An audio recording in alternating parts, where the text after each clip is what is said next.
Dissolution of partnership firms, ठीक है।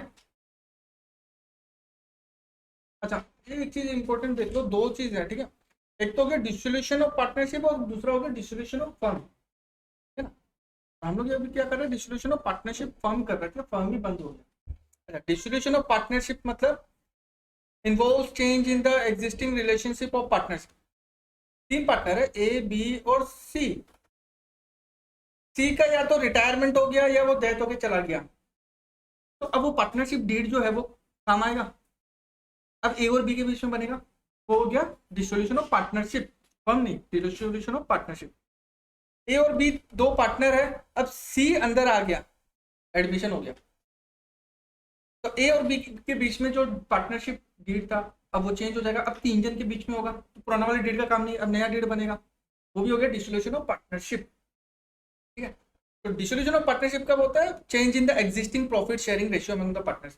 तीन पार्टनर है, पहले 1:1:1 में था, अब 3:2:1 कर दिया, तो पार्टनरशिप डीड चेंज हो जाएगा, है ना। अब पुराना वाला डीड काम का नहीं है, तो ये हो गया डिसोल्यूशन ऑफ पार्टनरशिप। एडमिशन होने से, रिटायरमेंट होने से, डेथ होने से, इंसॉल्वेंसी होने से। इंसॉल्वेंसी मतलब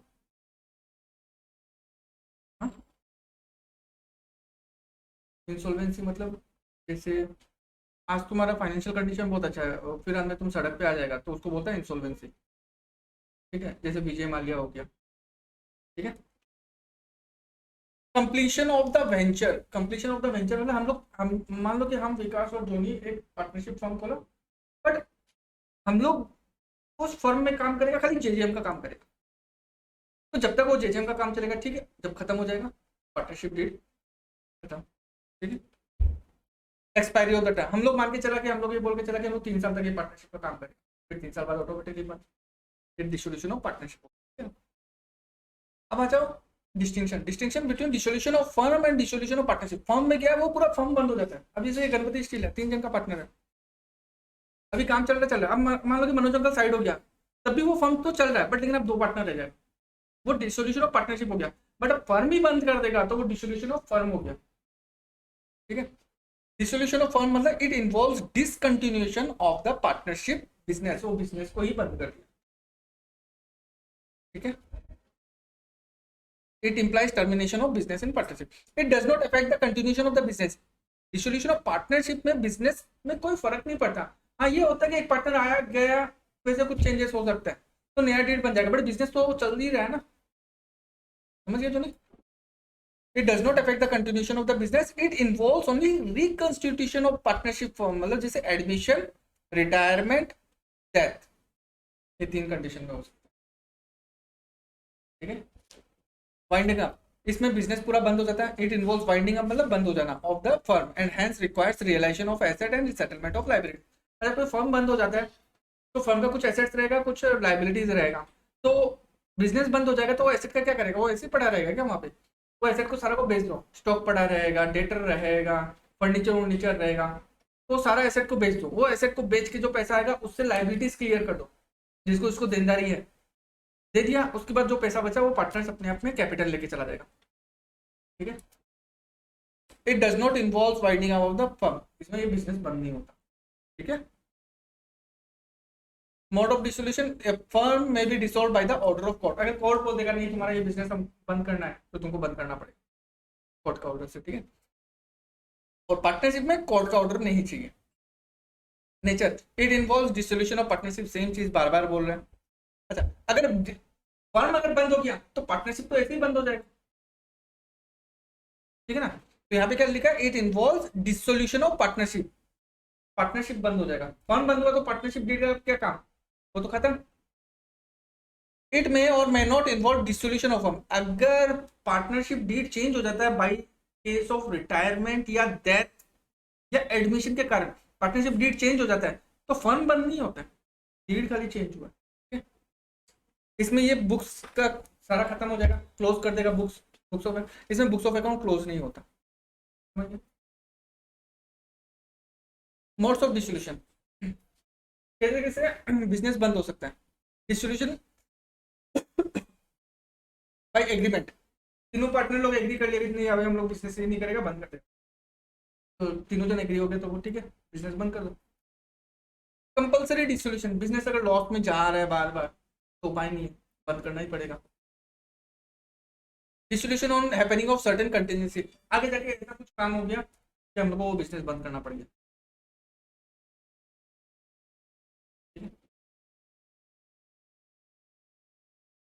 dissolution by notice of partnership at will और डिसोल्यूशन बाय कोर्ट। ठीक है, ये सब पढ़ लेना, इजी है, थोड़ा बहुत समझ में आ जाएगा। कोर्ट कब कब कोर्ट कब कब बोल सकता है, जब कोई पार्टनर पागल हो जाए या पार्टनर का इनकैपेसिटी हो, ठीक है, मिसकंडक्ट हो, ब्रीच ऑफ एग्रीमेंट, एग्रीमेंट जैसे पार्टनरशिप डीड में था वैसे पार्टनरशिप एग्रीमेंट में नहीं चला, हम लोग सोच रहा काम करेगा हम लोग जेजेएम का, बट हम लोग दूसरा बिजनेस स्टार्ट कर दिया। ठीक है, और transfer of interest, continued loss और अदर टर्म। ठीक है, थ्योरी आ जाओ। Utilisation of asset, utilisation of asset में क्या है, सबसे पहले अगर बिजनेस अगर बंद हो गया तो एसेट्स का क्या करेगा, एसेट को बेच के सबसे पहले बात में पैसा आएगा, वो पैसा से सबसे पहले क्या देगा, इन पेइंग द डेप्ट of the firm to the third party, दूसरे को जो लाइबिलिटीज है पहले वो पे करेगा। In paying to each partner rateably what is due from him from the firm for advances as distinguish from capital, मतलब loan का बात कर, अगर एक पार्टनर कैपिटल दिया है, कैपिटल के अलावा लोन भी दिया है, तो पहले तो थर्ड पार्टी को पे कर दो, फिर उसके बाद सारा पेमेंट हो गया थर्ड पार्टी को, बाहर का लाइबिलिटी नहीं है, उसके बाद पार्टनर जो लोन दिया है पहले वो पार्टनर का लोन पे करो, फिर उसके बाद कुछ बचा तो कैपिटल में पे होगा। ठीक है, फिर उसके बाद कैपिटल का पेमेंट होगा, उसके बाद अगर कुछ बचा तो पार्टनर्स प्रॉफिट के हिसाब से शेयर कर लेगा। ठीक है, treatment of firms debt and private debt ज्यादा इंपॉर्टेंट नहीं है, बस थोड़ा सा समझने का चीज है। अच्छा, फर्म का डेट मतलब फर्म का देनदारी, और प्राइवेट डेट मतलब पर्सनल देनदारी हो सकता है।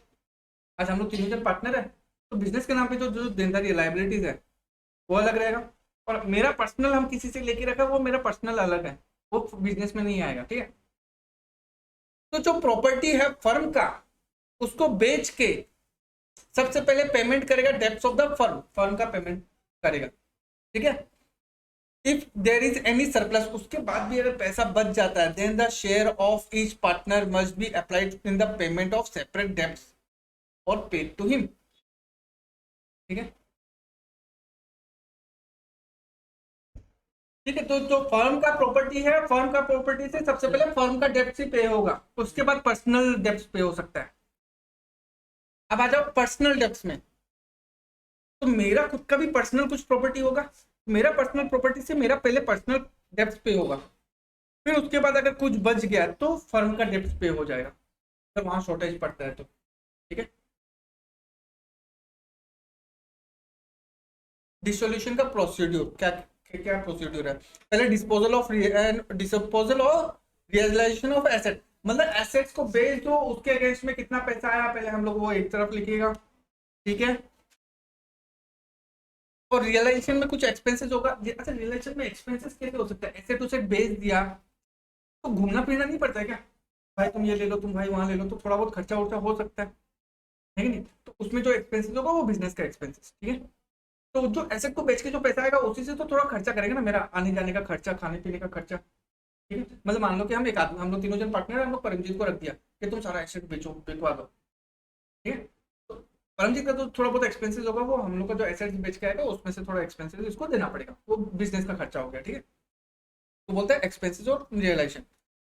फिर बाद में ये मान लो कि पैसा लाके हम लोग को दे दिया, तो हम लोग क्या करेंगे, हम लोग लाइबिलिटीज पे कर देगा, बिजनेस का जो जो लाइबिलिटीज है, फिर पार्टनर का लोन पेमेंट कर देगा, उसके बाद जो बचा वो पार्टनर्स अपने आप में बांट।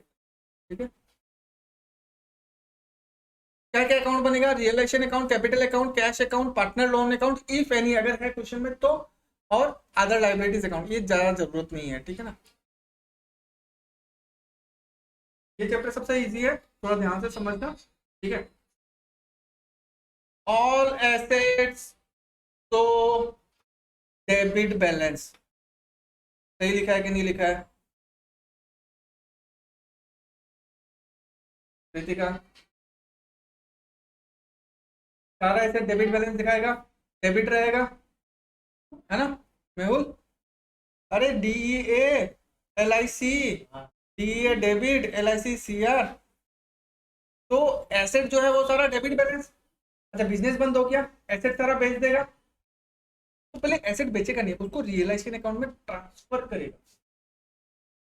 तो एसेट मेरा सारा खत्म, एसेट सारा खत्म हो जाएगा। तो एसेट को क्रेडिट करके खत्म कर दिया और रियलाइजेशन अकाउंट को डेबिट किया। ठीक है। लाइबिलिटीज को खत्म करने के लिए क्या करना पड़ेगा? लाइबिलिटीज क्या दिखाता है? Very good. ठीक है, तो इसको खत्म कैसे करेगा? डेबिट करके खत्म कर देगा लाइबिलिटीज टू थर्ड पार्टीज। ठीक है ना, जो भी है सन्ड्री क्रेडिटर्स हो गया, ठीक है ना, बैंक लोन हो गया, उसको डेबिट कर देगा और रियलाइजेशन अकाउंट को क्रेडिट।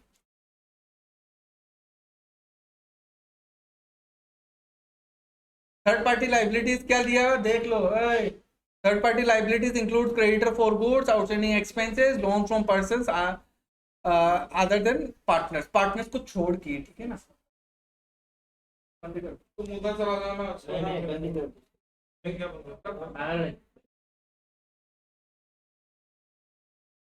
समटाइम्स अब देखो, अब ये तो था हम लोग सारा क्रेडिटर्स या लाइबिलिटीज को रियलाइजेशन में ले लिया और सारा एसेट को रियलाइजेशन में ले लिया। तो एक तरफ हम क्या लिख लिया? मेरा एसेट इतना है, और एक तरफ हम लिख लिया क्या? लाइबिलिटीज मेरा इतना है, लिख लिया। तो अब मान लो कि परमजीत एक क्रेडिटर है, इसको हम लोग को पैसा देना है, ये आया, तो आप लोग तो अपना बिजनेस बंद कर रहा है, एक काम करिए, आपका ये अलमारी पड़ा है, हमको दे दीजिए। अलमारी हम लोग का एसेट है, हम अलमारी का दाम 5,000 रुपये, ये बोला हमको दे दीजिए। ठीक है, ले जाओ। 4,000 का अलमारी था, लेके चला गया, बट वो पाता रहा 5,000 रुपये। तो भी कुछ, चलो ठीक है, 5,000 नहीं देना, 4,000 का सामान लेके चला गया। उस केस में क्या हुआ? मेरा लाइबिलिटी खत्म हो गया और यहाँ से मेरा एसेट भी खत्म हो गया, क्या बढ़ गया? ठीक है ना। उस केस में रियलाइजेशन अकाउंट में ट्रांसफर नहीं हो जाएगा, लाइबिलिटी ऑटोमेटिकली अपना फर्म का एसेट को लेके चला गया। तो वो एसेट को रियलाइजेशन अकाउंट में भी नहीं लिखेगा और वो लाइबिलिटी को भी रियलाइजेशन अकाउंट में नहीं लिखेगा, क्योंकि वो ऑटोमेटिकली एडजस्ट हो ही गया वहां पे। तो लाइबिलिटी अकाउंट डेबिट कर दिया, रियलाइजेशन अकाउंट नहीं आएगा, या तो कैश आ जाएगा और रियलाइजेशन अकाउंट में डिफरेंस का अमाउंट आ जाएगा। 100,000 रुपए का मेरा फायदा हुआ कि नहीं हुआ, वो फायदा मेरा आ जाएगा। अगर 4,000 का 4,000 का लाइबिलिटी था, 4,000 में लेके चला गया, कोई दिक्कत नहीं है, बट 4,000 का लाइबिलिटी था, 5,000 का सामान लेके गया, तो लॉस भी हो सकता है। ठीक है। कोई प्रोविजन ओविजन ट्रांसफर करना तो हमेशा याद रखना, प्रोविजन या रिजर्व हमेशा क्रेडिट बैलेंस दिखाएगा। डेबिट करके खत्म करो, रियलाइजेशन अकाउंट में क्या क्या प्रोविजन है? प्रोविजन या reserve for doubtful debt, provision या reserve for discount on debit debtor, provision for depreciation, investment fluctuation fund, plant replacement reserve, joint life policy reserve account, ये सब सारा को हम लोग डेबिट करके खत्म कर देगा।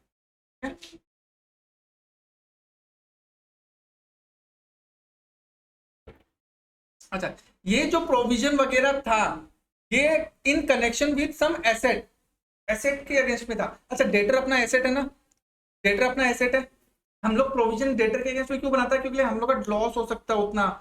डेप्रिसिएशन का प्रोविजन क्यों बनाता है? क्योंकि डेप्रिसिएशन उतना कम हो सकता है अपना एसेट। तो एसेट के अगेंस्ट में प्रोविजन बनाना मतलब अपना लॉस। ठीक है ना। अब क्रेडिटर्स के अगेंस्ट में हम लोग प्रोविजन बना रहे हैं कि क्रेडिटर को 10,000 देना है, बट हम लोग थोड़ा डिस्काउंट मांग सकते हैं कि हम लोग को डिस्काउंट भी मिल सकता है, तो अपना फायदा हुआ कि नहीं हुआ? उस केस में वो क्रेडिट बैलेंस नहीं दिखाएगा, डेबिट बैलेंस दिखाएगा। रियलाइजेशन अकाउंट डेबिट और प्रोविजन अकाउंट क्रेडिट। इससे पहले प्रोविजन सारा डेबिट हो रहा था, क्यों? क्योंकि वो रिलेटेड टू एसेट था, एसेट को कम करना था, इसलिए वो डेबिट कर दिया। और यहाँ पे इन रिलेशन टू क्या है? लाइबिलिटी है, तो लाइबिलिटी बढ़ता है तो क्रेडिट होता है, लाइबिलिटी को कमाना होता है तो डेबिट करना होता है। तो ये सारा डेबिट बैलेंस दिखाएगा, तो डेबिट बैलेंस दिखाएगा तो क्रेडिट करके खत्म करो। ठीक है। कोई एसेट अगर कैश में सेल कर दिया, पहले तो रियलाइजेशन अकाउंट में ट्रांसफर करो, एसेट रियलाइजेशन अकाउंट में ट्रांसफर, लाइबिलिटीज भी रियलाइजेशन अकाउंट में ट्रांसफर हो गया। अब बेच दिया तो bank account to realisation account, मतलब जो भी एसेट है, जो भी लाइबिलिटीज है, वो सारा लो रियलाइजेशन अकाउंट में। ठीक है ना, एक तरफ लिख दिया कि एसेट इतना है, लाइबिलिटीज इतना है। अब वो एसेट बेच के जो पैसा आएगा वो भी रियलाइजेशन अकाउंट में आएगा। ठीक है ना। तो पैसा आ गया तो बैंक या कैश अकाउंट डेबिट हो जाएगा, रियलाइजेशन अकाउंट क्रेडिट। ठीक है। कोई एसेट पार्टनर लेके चला गया, कोई पार्टनर बोला एक काम करो, मेरे घर में सोफा नहीं है, ये सोफा हमको दे दो, बट वो सोफा क्या है, बिजनेस का asset है।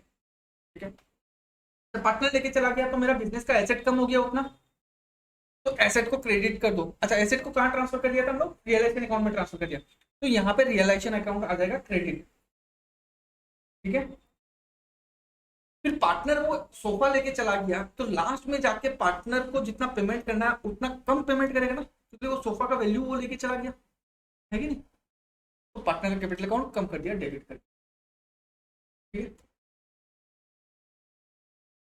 For sale of any unrecorded asset including goodwill, कोई भी अनरिकॉर्डेड एसेट मतलब जो बैलेंस शीट में नहीं है। टाइपराइटर मिल गया, मतलब हम लोग बिजनेस बंद कर रहे हैं, फिर लास्ट में देखा तो कचरा में मतलब अपना जो है वहाँ पे एक तो टाइपराइटर मिल गया। वो टाइपराइटर अपने बुक्स में नहीं है, बैलेंस शीट में नहीं है। अच्छा, बैलेंस शीट में नहीं है तो हम लोग रियलाइजेशन अकाउंट में भी ट्रांसफर नहीं किया, हम लोग रियलाइजेशन अकाउंट में वही ट्रांसफर करेगा जो बैलेंस शीट में दिखा रहा है, जितना एसेट और जितना लाइबिलिटीज। तो टाइपराइटर तो नहीं दिखा रहा था। अच्छा, हम लोग तो खुश के एक टाइपराइटर निकल गया, उसको बेचने से कुछ वैल्यू आ जाएगा, तो वो अपना प्रॉफिट हो गया। तो बेचने से पैसा आ जाएगा बैंक या cash account debit to realisation और any unrecorded asset taken over by partner. अब मान लो कि वो जो टाइपराइटर था वो बेच देने से क्या एंट्री होगा, बैंक में पैसा आ जाएगा, बट पार्टनर लेके चला गया तो बैंक या कैश की जगह क्या आ जाएगा, पार्टनर का कैपिटल अकाउंट और बाकी नीचे वाला। ठीक है। और any asset taken over bye creditor. अच्छा, इसको दो तरीका से कर सकता है। पहला, जब क्रेडिटर्स रियलाइजेशन अकाउंट में ट्रांसफर कर दिया तब क्या होगा, नो एंट्री, कोई जनरल एंट्री नहीं। क्यों जनरल एंट्री नहीं होगा, अच्छा एसेट को हम लोग ट्रांसफर कर दिया, लाइबिलिटीज को भी ट्रांसफर कर दिया तो अब परमजीत बोल दिया कि काम करो, वो 5,000 का सामान हमको दे दो। ठीक है। 5,000 का सामान ये लेके चला गया। अब परमजीत को कुछ पेमेंट करना है, नहीं। वो एसेट को बेच के पैसा आएगा, नहीं। तो एसेट तो वो लेके चला गया ना, उसको बेच भी नहीं सकता और इसको पेमेंट भी नहीं करना, तो कोई एंट्री पास नहीं होगा, वो दोनों के बीच में अपने आप एडजस्टमेंट हो जाएगा। ये जब लेजर करेगा ना तब अच्छा से समझ में आएगा। ठीक है, एक बार जनरल एंट्री देख लो। When creditors has not been transferred to realization account, अगर रियलाइजेशन अकाउंट में ट्रांसफर नहीं किया है तब क्या हो जाएगा, क्रेडिटर टू रियलाइजेशन। ठीक है। कोई भी एक्सपेंसेस है रियलाइजेशन का वो भी रियलाइजेशन के थ्रू होगा, तो रियलाइजेशन टू बैंक या कैश, बैंक से पैसा चला गया या कैश से पैसा चला गया। ठीक है। When realization expenses are paid by partner on behalf of the firm, कोई भी रियलाइजेशन का एक्सपेंसेस पार्टनर दे रहा है, पार्टनर बोल रहा है कि चलो एक बार ये जो खर्चा ना एक बार हम दे देते हैं, हमको तुम बाद में दे देना, कर सकता है। तो पार्टनर को आगे जाकर पैसा मिलेगा, वो तो कैपिटल अकाउंट को क्रेडिट करके उसको बढ़ा दो और रियलाइजेशन में डेबिट हो।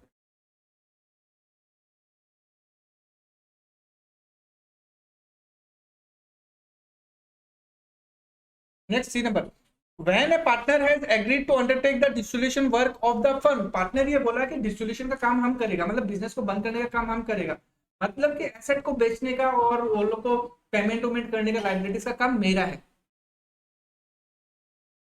For an agreed remuneration and has agreed to pay or bear the realization expenses, और ये बोला कि रियलाइजेशन का एक्सपेंसेस भी हम ही पे करें ना। धोनी ये बोला परमजीत को, परमजीत ये बोला कि बिजनेस जो बंद करेगा उसका वो सारा काम मेरा, एसेट को बेचना, कस्टमर लेके आना वो काम मेरा, लाइबिलिटीज को पेमेंट करना वो काम मेरा, तो उसमें हमको थोड़ा खर्चा दे देना, मेरा जो सैलरी और या मेरा थोड़ा जो कमीशन हो वो हमको दे देना, प्लस जो खर्चा होगा बिजनेस का आने जाने का वो भी मेरा, वो भी हम पे करेगा। अब समझ जाओ ये क्या चीज़ है, बेचेगा ज्यादा में दिखाएगा कम, ठीक है, उसी में से खर्चा निकाल देगा। तो बिजनेस को अब ये बोल दिया कि बिजनेस का जो रियलाइजेशन का खर्चा है वो हम देगा। ठीक है। If the expenses on realisation paid by the firm on behalf of the partner, ये पार्टनर है, बियर तो ये करेगा, बट एक बार चलो बिजनेस दे दिया खर्चा, बट बिजनेस वापस इससे लेगा कि नहीं लेगा, क्योंकि ये जवान दे दिया था कि हम देगा खर्चा, ये तो ये बोल दिया रहा कि खर्चा हम देगा, बट इसके पॉकेट में तो है नहीं, बोल तो दिया होता है ना, कितना आदमी बोल देता है बट करता नहीं है, बोल तो दिया बट इसके पॉकेट में पैसा है नहीं वो खर्चा पे करने। ठीक है, तो एक बार बोला कि एक बार तुम दे दो, आपको बाद में तुम ले लेना। ठीक, तो उसका कैपिटल अकाउंट को कम कर दिया, ये देने से तो रहा, हम लोग को पता है, इसका कैपिटल अकाउंट कम कर दिया। और बिजनेस का क्या हो गया, कैश या बैंक चला गया, पैसा चला गया, क्रेडिट।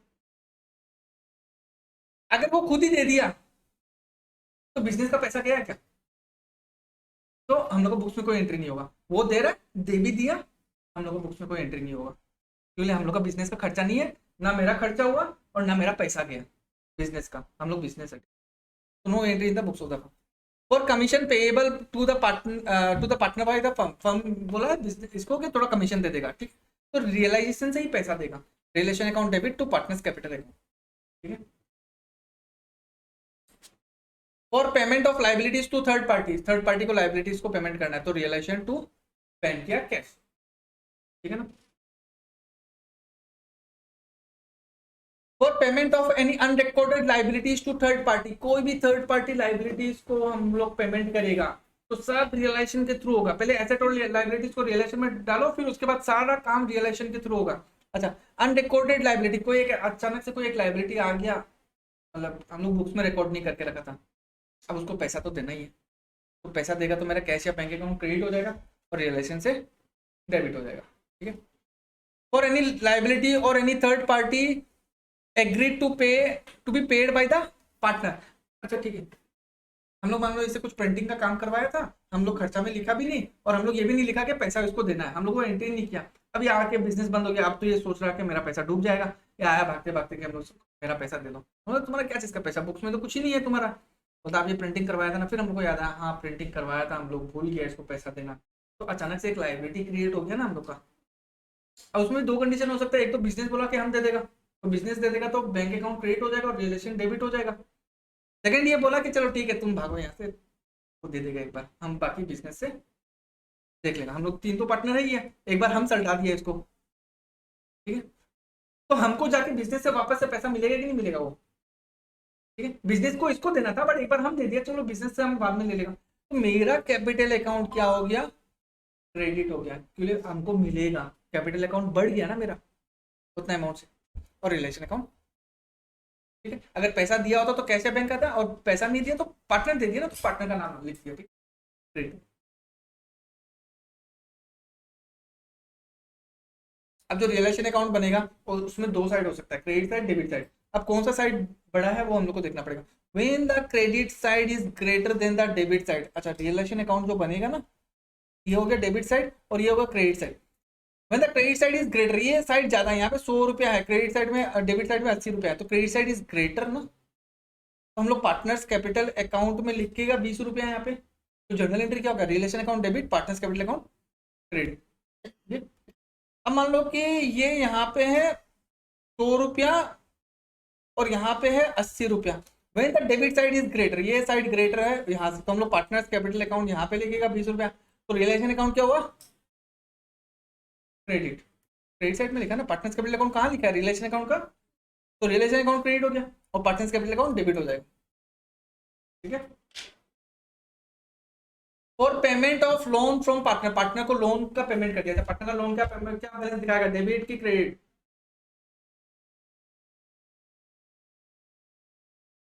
लोन लाइबिलिटी, लाइबिलिटी सारा क्रेडिट बैलेंस दिखाएगा। अब उसको पेमेंट कर देगा तो क्या हो जाएगा, खत्म हो जाएगा, तो खत्म कैसे होगा, डेबिट करके, डेबिट करके खत्म हो गया, कैसे पेमेंट करेगा, या तो बैंक से या कैश। पार्टनर को लोन दिया है तो क्या हो, पार्टनर से पैसा मिलेगा, अगर वो दे दिया तो ठीक है कैश या बैंक आ जाएगा, अगर नहीं दिया तो उसका कैपिटल अकाउंट कम कर देगा, बोल देगा तुम्हारा कैपिटल अकाउंट हम कम कर देगा। मान लो कि उससे उससे पार्टनर को लोन दिया था 20,000 का, उसका कैपिटल का बैलेंस है 50,000 रुपया। ठीक है, तो हम लोग बोला कि लोन का पैसा तुम दो, बोला नहीं है मेरे पास पैसा, ठीक है तुमको कैपिटल में हम 30,000 रुपया ही देगा, कैसे 30,000, ये 20,000 एडजस्ट करके, तो पार्टनर का कैपिटल अकाउंट डेबिट करके हम लोग कमती कर दिया और उसका लोन अकाउंट क्रेडिट करके खत्म कर दिया। अच्छा, ये लोन अकाउंट जो है वो डेबिट बैलेंस दिखाएगा मेरा, क्योंकि एसेट था, हमको पार्टनर से पैसा मिलना है, हम लोग लोन दिया था ना, तो एसेट हो गया ना मेरा, अब वो एसेट खत्म हो जाएगा, क्योंकि कैपिटल उसका कम कर दिया हम लोग। तो transfer of undistributed profit reserve appearing in the balance sheet. अच्छा एक बात ध्यान रखना, अपना जो बैलेंस शीट बनता है, अपना जो बैलेंस शीट बनेगा, ठीक है, यहाँ पे कैपिटल अकाउंट दिखेगा, रिजर्व्स दिखेगा या पीएल कुछ भी, और क्या लाइबिलिटी दिखेगा, और यहाँ पे एसेट्स दिखेगा। रियलाइजेशन अकाउंट में क्या क्या ट्रांसफर करेगा पता है? लाइबिलिटी ट्रांसफर करेगा, एसेट ट्रांसफर करेगा। कैपिटल अकाउंट कभी भी रियलाइजेशन अकाउंट में ट्रांसफर नहीं होगा। रिजर्व जो है कैपिटल रियलाइजेशन अकाउंट में ट्रांसफर नहीं होगा, क्योंकि रिजर्व जाएगा कैपिटल में। तो जो भी रिजर्व है वो बैलेंस शीट में दिखा रहा है, उसको पहले कहाँ ट्रांसफर करो? कैपिटल अकाउंट में ट्रांसफर करो। तो रिजर्व डेबिट करके सारा खत्म कर दिया, पार्टनर्स का कैपिटल अकाउंट क्रेडिट करके कमा दिया, कमा दिया, बढ़ा दिया, ठीक है। और अगर लॉस होगा तो पार्टनर्स का कैपिटल अकाउंट क्या होगा? डेबिट हो जाएगा। प्रॉफिट होने से, प्रॉफिट ट्रांसफर करने से क्या होता है? पार्टनर्स का कैपिटल अकाउंट क्रेडिट, तो बढ़ गया। लॉस अगर बियर कर रहे हैं तो कैपिटल अकाउंट कम हो जाएगा, तो partners capital account debit all undistributed losses या फिक्टिशियस एसेट्स, ठीक है। पार्टनर का ड्रॉइंग अकाउंट, ड्रॉइंग्स अलग से, ड्रॉइंग्स क्या बैलेंस दिखा सकता है? डीईए ड्रॉइंग्स क्या बैलेंस दिखाएगा? तो उसको खत्म करने के लिए क्या करेगा? तो पार्टनर्स ड्रॉइंग अकाउंट क्रेडिट कहाँ चला जाएगा? पार्टनर्स का कैपिटल अकाउंट। कैपिटल तो कम हो गया ना, ड्रॉइंग मतलब पैसा उठा रहा है, तो कैपिटल कम हो गया ना, तो डेबिट करके कैपिटल कम कर दिया, ठीक है। अगर कैपिटल, दो अकाउंट है, करेंट अकाउंट और एक कैपिटल अकाउंट। अगर फिक्स्ड अकाउंट रहता है, अगर फिक्स्ड रहता है तो दो अकाउंट बनता है ना, करेंट और, अच्छा करंट है ना, दो बैलेंस दिखा सकता है, क्रेडिट बैलेंस भी दिखा सकता है, डेबिट बैलेंस भी दिखा सकता है। अगर क्रेडिट बैलेंस दिखाएगा तो उसको डेबिट करके खत्म करो और कैपिटल अकाउंट में लेके जाओ। अच्छा कैपिटल भी तो क्रेडिट बैलेंस ही दिखाता है, कैपिटल हो गया क्रेडिट बैलेंस, और करंट अकाउंट का क्रेडिट बैलेंस मतलब ये छोटा कैपिटल। तो यहाँ पे जितना पैसा पा रहा है पा रहा है, उसके अलावा ये भी और पैसा पा रहा है, इसको वहां पे लेके चला जाओ। तो कैपिटल अकाउंट क्रेडिट हो गया, पार्टनर से करंट अकाउंट डेबिट करके खत्म हो गया। कैपिटल बढ़ा दिया ना, मान लो कि कैपिटल में है 20,000 रुपया और क्रेडिट में है 2,000 रुपया, तो जो पार्टनर है वो कितना रुपया पाएगा? 20,000 प्लस 2,000, 22,000 पाएगा। अच्छा एक काम करो ना, इसको यहाँ पे ट्रांसफर कर दो ना, क्रेडिट बैलेंस दिखा रहा है ना, तो डेबिट करके खत्म कर दिया। अब कैपिटल अकाउंट में कितना आ गया? यहाँ पे 2,000, बट पहले से ही 20,000 तो है ही है, अब 2,000 और आ गया, कितना हो गया उसका कैपिटल? 22। अब मान लो कि 2,000 रुपये डेबिट बैलेंस में दिखा रहा है, मतलब बिजनेस अब पाएगा उससे, कितना पाएगा? 2,000, बट देना कितना है? तो कितना दे देगा उसको? 18,000 दे देगा। अच्छा 18,000 देने के लिए पहले इसको कमाना पड़ेगा ना, कैसे कमाएगा? क्रेडिट डेबिट करके कमा दिया पार्टनर्स का कैपिटल अकाउंट, और करंट अकाउंट क्या बैलेंस दिखा रहा है? डेबिट ने, तो उसको क्रेडिट कर दिया।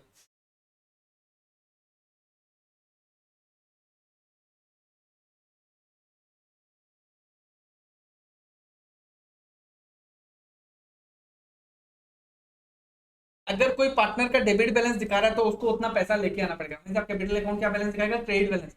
क्रेडिट बैलेंस मतलब बिजनेस को पैसा देना है पार्टनर्स को, बट बाई चांस कभी कोई पार्टनर का डेबिट बैलेंस हो गया, लॉस ज्यादा हो गया, मतलब उसका कैपिटल ही कम है बट लॉस ज्यादा हो गया, तो उसके कारण डेबिट बैलेंस भी हो सकता है, तो उसको वो पैसा लेके आना पड़ेगा।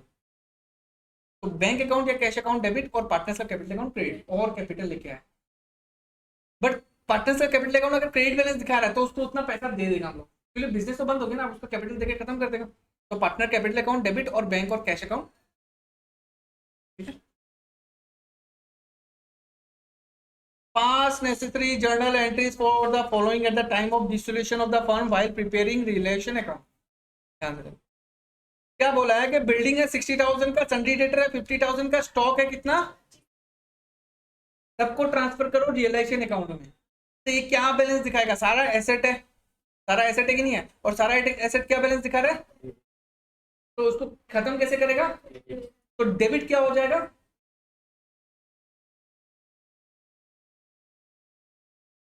एक ही अकाउंट है, रियलाइजेशन अकाउंट, ठीक है ना। हमेशा एक चीज देखो, एसेट लाइबिलिटीज क्या हो रहा है, अगर क्रेडिट हो रहा है तो उसको डेबिट में रियलाइजेशन अकाउंट डालो। तो बिल्डिंग को खत्म करना है, सन्डी डेटर्स को खत्म करना है, स्टॉक को खत्म करना है, सबको क्रेडिट करके खत्म कर दिया और रियलाइजेशन अकाउंट को डेबिट कर दिया। इजी है, समझ में आ गया? अच्छा, बिल्डिंग को बोला है 70,000 मिला, सन्ड्री डेटर से कितना मिला और स्टॉक से कितना मिला। अच्छा, इसको तो हम लोग खत्म कर ही दिया ना, इसको खत्म करके हम लोग कहाँ ट्रांसफर कर दिया। अब जो पैसा मिलेगा हम लोग को कहाँ मिलेगा, रियलाइजेशन में पैसा मिलेगा। तो बैंक अकाउंट टू रियलाइजेशन, पैसा आ गया bank account debit to realisation. यहाँ पे एसेट का नाम क्यों नहीं लिखा, क्योंकि एसेट ऑलरेडी खत्म कर चुका हम लोग। तो रियलाइजेशन अकाउंट जो बनेगा, रियलाइजेशन अकाउंट कैसे बनेगा, जितना भी एसेट है, हम लोग पहला वाला एंट्री क्या किया था, यहाँ पे देखो, realisation account debit to building sundry debtor stock, हम लोग यहाँ पे लिखेगा ना, to building to sundry debtor to stock, यहाँ पे लिख देगा जितना वैल्यू है, कितना वैल्यू है बताओ तो, 60 50 25, यहाँ पे लिख देगा 60 50 25। तो हम लोग रिलेशन अकाउंट में ट्रांसफर क्या किया, एसेट। अब इसको बेच के जो पैसा आएगा वो उल्टा साइड यहाँ पे कितना है 123, तो हम लोग यहाँ पे लिख देगा बैंक 123, अपना एसेट इतना है, उस एसेट को बेच के पैसा। तो रिलेशन अकाउंट यहाँ पे क्रेडिट और बैंक अकाउंट। अब क्या था, सन्ड्री क्रेडिटर्स कितना है, क्रेडिटर्स कैसे खत्म होगा, डेबिट करके या क्रेडिट करके। पहले ये देखो क्या बैलेंस दिखाता है, डेबिट बैलेंस दिखाता है।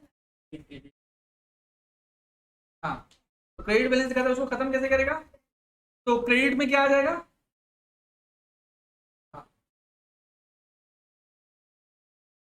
Sundry creditor to relation. तो इसका मतलब इसको अगर हम लेजर में अगर ट्रांसफर करेगा तो रिलेशन अकाउंट यहाँ पे क्या हो रहा है, तो रिलेशन अकाउंट का क्रेडिट साइड में हम लोग लिख देगा सन्ड्री क्रेडिटर 27, लिख देगा।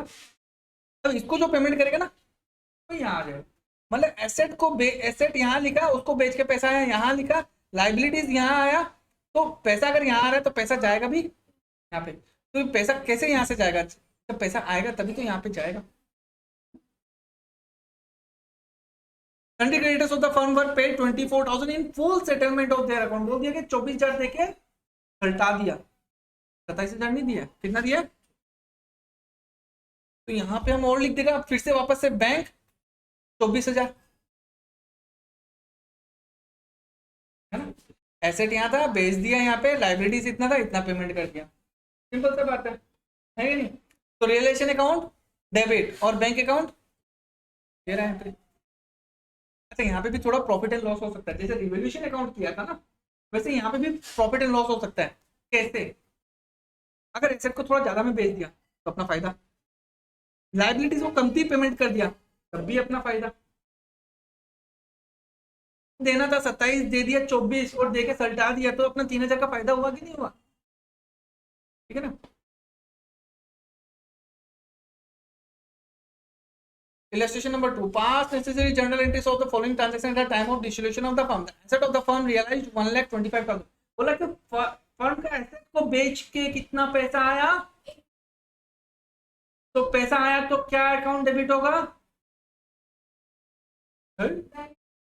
Bank account debit. पैसा आया तो क्रेडिट में क्या आएगा,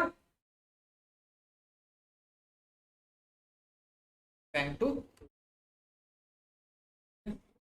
Creditors were paid 18,000 in full settlement of their account for 19,500 का क्रेडिटर था, बट पेमेंट उन लोग को 18,000 देके भगा दिया। तो पेमेंट का क्या एंट्री होगा, पेमेंट का एंट्री बताओ, पेमेंट का realisation account debit to to bank, पैसा चला गया, बैंक अकाउंट क्रेडिट होगा, रिलेशन अकाउंट अपना डेबिट हो जाएगा। कितना 18,000 लेना है, 19,000 नहीं लेना है, ठीक है ना, जितना पेमेंट किया उतना। Undistributed balance debit of PL 30,000, the firm has 3 partner A B C, तीनों इक्वल पार्टनर है मान लो। अनडिस्ट्रीब्यूटेड बैलेंस डेबिट वो भी पीएल का, मतलब कि क्या है, प्रॉफिट है कि लॉस है परमजीत।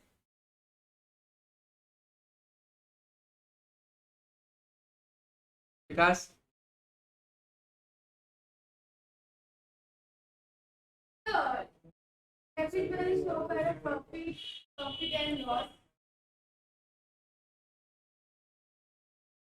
चलो ठीक है, बैलेंस शीट है, बैलेंस शीट में मतलब जो भी एसेट है यहाँ पे आया तो, और एसेट क्या बैलेंस दिखा रहा है, डेबिट, लाइबिलिटीज यहाँ पे क्रेडिट। अच्छा, profit and loss account debit balance, तो मतलब एसेट साइड में गिरा कि नहीं गिरा?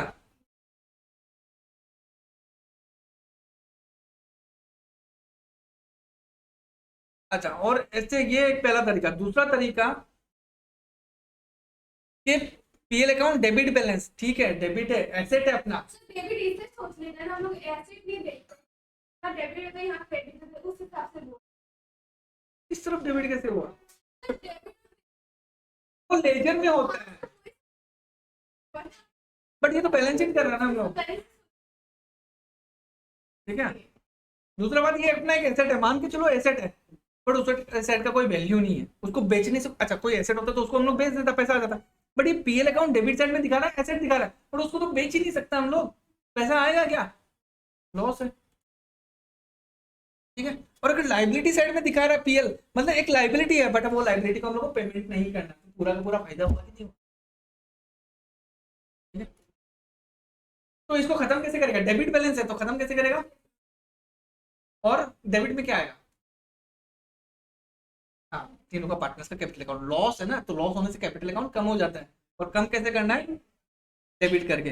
तो तीनों को कुछ भी नहीं दिया हुआ था तो इक्वली मान लो, और profit and loss account create करिए, खत्म। सुरेश एक पार्टनर है who undertakes the to carry out the dissolution proceeding and entitled to remuneration of 2000 for the same. बोला कि हम डिसोल्यूशन का काम किया, हमको 2000 रुपए दो। पैसा आया कि गया? हाँ? वो कमीशन लिया डिसोल्यूशन करवाने का, ऐसा गया तो बैंक अकाउंट या कैश अकाउंट? डेबिट होगा ना। पैसा आने से डेबिट होता है ऐसे, और रिलेशन अकाउंट अपना डेबिट हो जाएगा, ठीक है ना। अच्छा, उसको दिया नहीं है, ठीक है, उसको देना है, अभी तक दिया नहीं है। दे देता तो कैश या बैंक आ जाता, बट दिया नहीं तो उसको कैपिटल अकाउंट में ट्रांसफर कर दिया। चलो ठीक है, तुम कैपिटल जब तुमको देगा तो उसी के साथ ही ये रख लेना, कैपिटल बढ़ा दिया, और रिलेशन अकाउंट।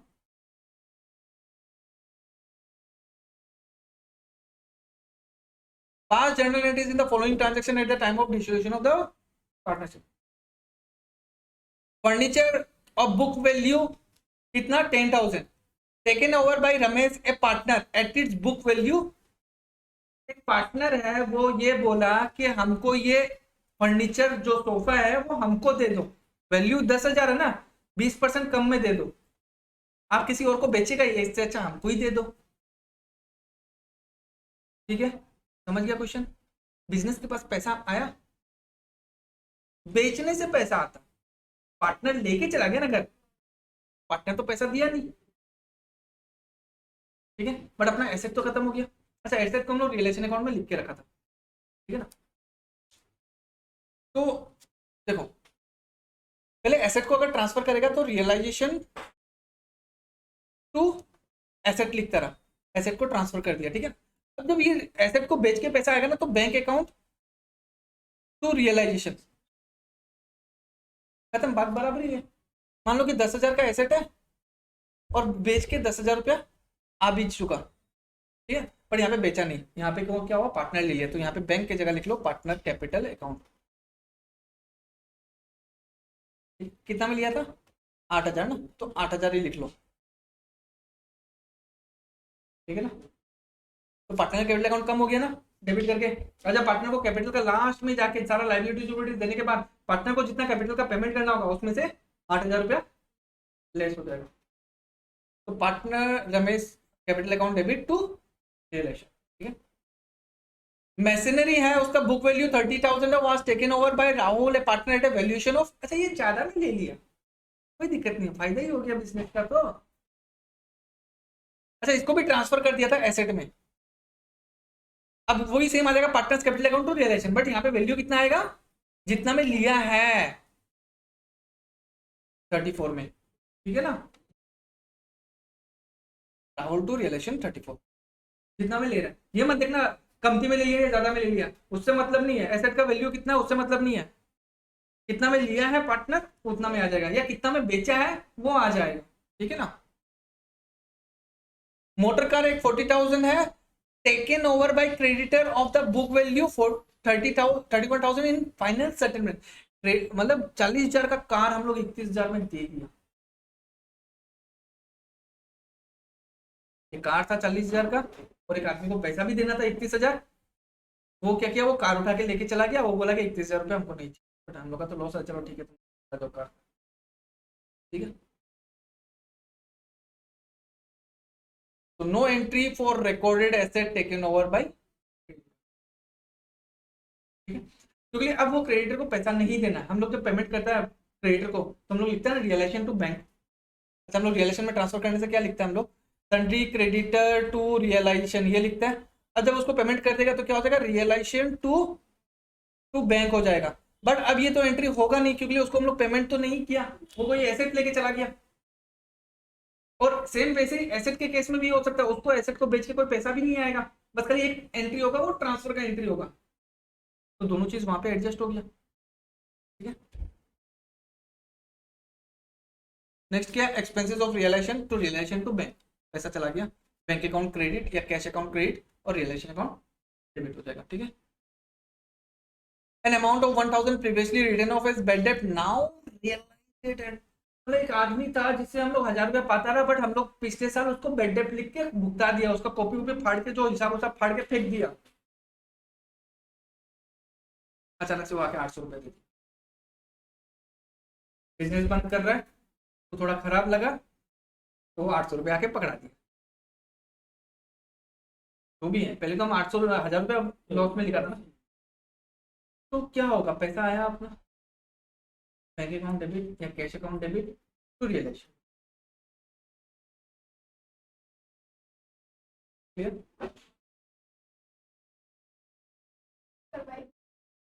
ये तो बता ही दिया, जो भी प्रॉफिट है वो पार्टनर से कैपिटल अकाउंट में ट्रांसफर करना है, ये बताया ही था। और अगर लॉस अगर ट्रांसफर करना है तो पार्टनर का कैपिटल अकाउंट डेबिट और लॉस अपना क्रेडिट हो जाएगा, ठीक है।